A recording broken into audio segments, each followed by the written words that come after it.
ridiculous, and then everyone sitting around writing their letters like it's the last goddamn day.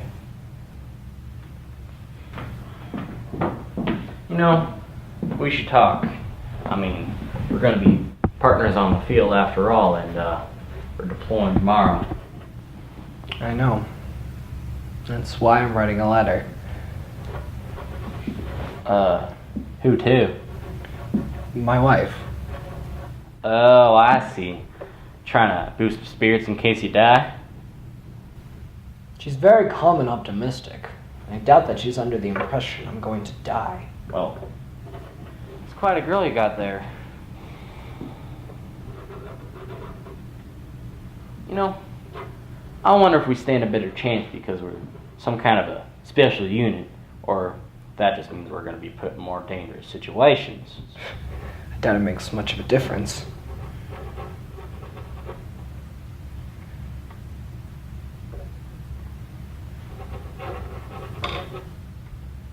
Done.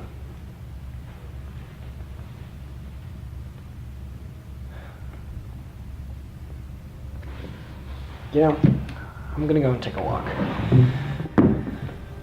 I need to clear my head.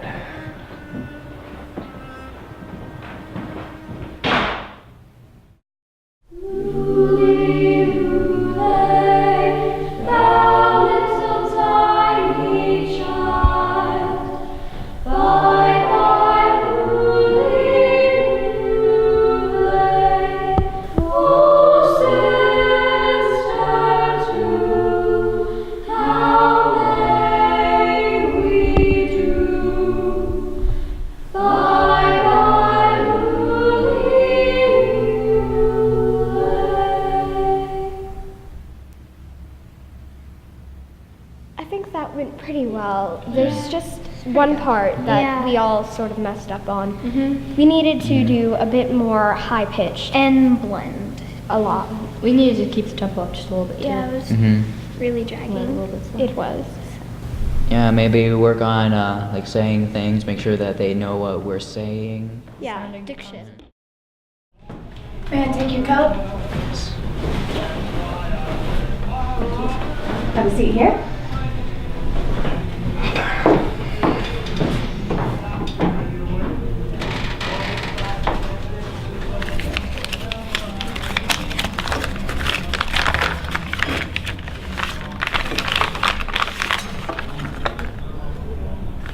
You can just sit right here.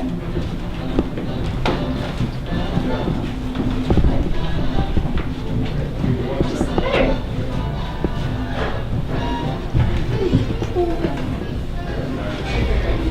Stop that, you silly goose. Aren't you too old for that?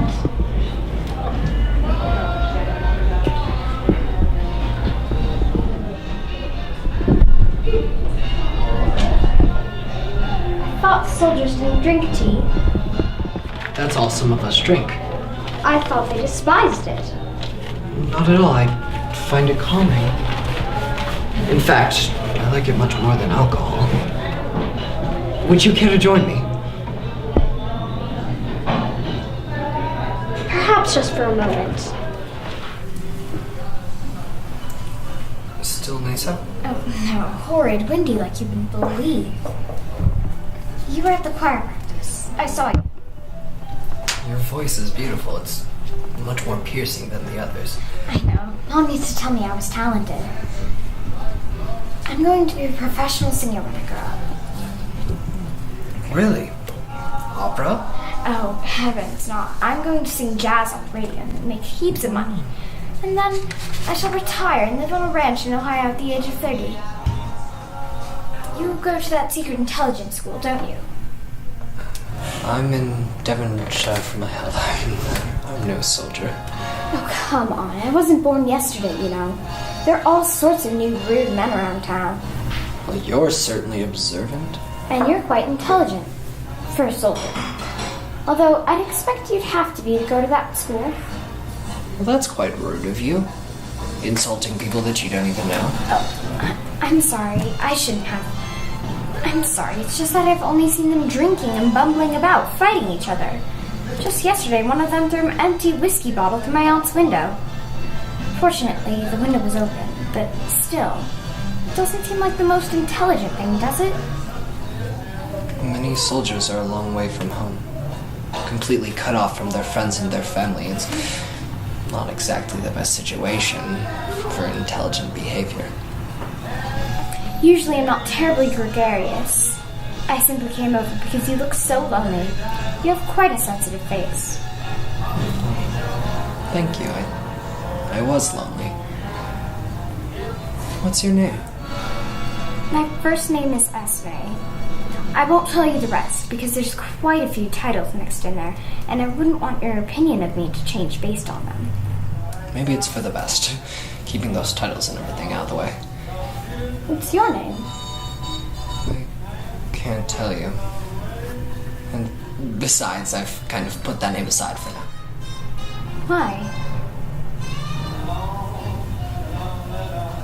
I'm about to start killing people. And after you kill someone, what's the point in a name? I don't think it means you shouldn't have a name. I'll just call you X, Soldier X. I'm trying to be more compassionate. My aunt says I can be quite cold. She's an extremely kind person. Ever since my mother died, she's done all in her power to make me and Charles feel adjusted. Charles? My brother, he's 5. He misses her father very much. He was SLAIN in North Africa. Oh, I'm so sorry. Father adored him. He looks so much like her mother. Charles, I mean. I look much more like my father. My mother was quite a passionate woman. She was an extrovert. My father was an introvert. They were quite well paired. I always thought, honestly speaking, that he should have married a more intelligent woman.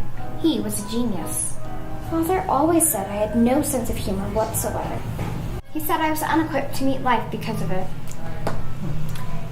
I've never found a sense of humor to help out much in a pinch. Father said it was. Well, your father was probably talking about the long run. I was just talking about the short long run. If you don't mind me asking, what did you do before you joined the army?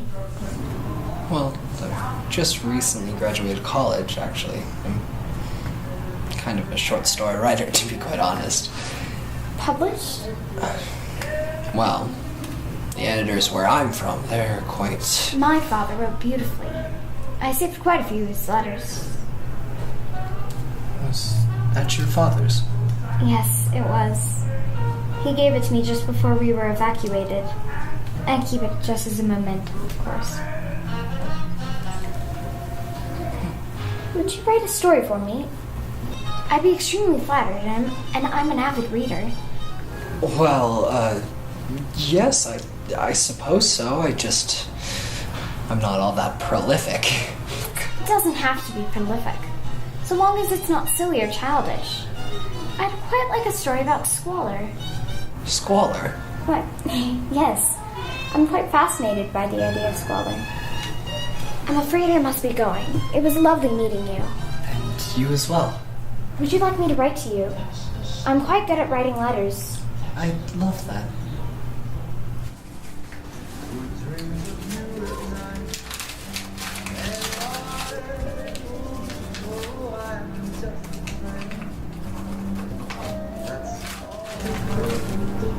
I quite like that name. I hope you keep it when you go home. Goodbye. You're sure you won't forget the story? I won't forget. I hope you return from war with all your faculties intact. Thank you. And thank you for today. You're welcome. I must be going. Goodbye.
What are you doing?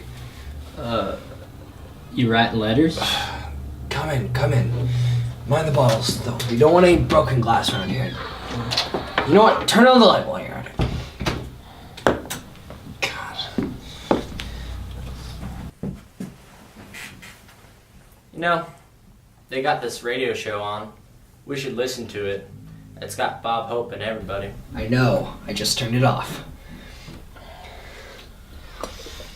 I look at your goddamn hands. Boy, you have got the shakes. My, you have an eye for detail. No kidding. When I saw you in the hospital a couple weeks ago, you looked like a corpse. How much weight did you lose? How many pounds? I don't know. Hey, how's that girl Loretta? You're getting married in a few months, aren't you? Yeah, I got a letter from her yesterday. And don't worry, I'll tell you all the details about it. I just left the letter in my room, so... tomorrow we have to get up so we can get some Eisenhower jackets. We have to get up at 5. I don't want a jacket. Why not? They look pretty good. No reason. The war's over. There's no point for a jacket. Why do we have to wake up so early for it anyway? You know, I told Loretta about your nervous breakdown. Oh. She's super interested in that stuff. She's majoring in psychology. And you know what? She said that this doesn't usually happen from just war. So you were probably unstable your whole life. Well, Loretta's insight is always such a joy. Hey, she knows a goddamn more about psychology than you do. Do you think you can bring yourself to take your feet off my bed?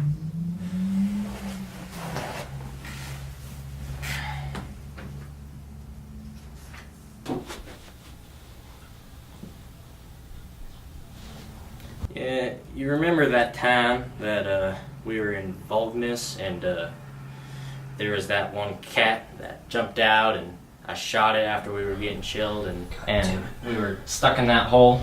Remember? Don't remind me. I don't want to think about that. Well, I wrote to Loretta about it and she told the whole class and the professor. Fine. I just don't want to remember about it. Well, you know what she said why I did it?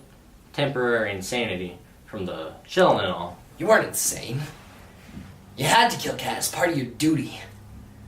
You did it in the most manly way possible, given the circumstances. What the hell are you talking about? The cat was a German spy, cleverly dressed in a fur coat. You see, you had to take a shot at it.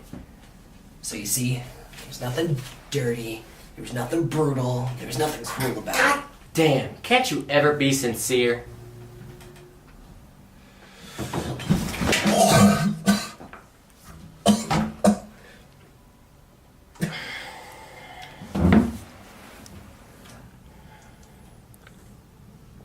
You know, we should listen to Hope on the radio. It'd do you some good. You go ahead. I'll be right down. I just gotta manage my stamp collection. Yeah, you have a stamp? I was being sarcastic. My mom said that she was really glad that we were paired together. She said that my letters have gotten much more intelligent since we've been partners. Thanks. Tell her that I say thanks. Sure thing. Good night.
Dear Sergeant X, I hope you will forgive me for having taken 38 days to begin our correspondence. However, I have thought of you frequently, and of the extremely pleasant afternoon we spent in each other's company. We are all tremendously excited and overawed about D-Day, and only hope that it will bring about the swift termination of the war, in a method of existence that is ridiculous to say the least. Charles and I are both quite concerned about you. We hope you were not among those who made the first initial assault on the Khotan Peninsula. Were you? Please reply as speedily as possible. Sincerely yours, Esme. P.S. I am taking the liberty of enclosing my wristwatch, which you may keep in your possession for the duration of the conflict. I'm quite certain that you will use it to greater advantage in these difficult days than I ever can, and that you will accept it as a lucky talisman. Please write me as soon as you have the time and inclination.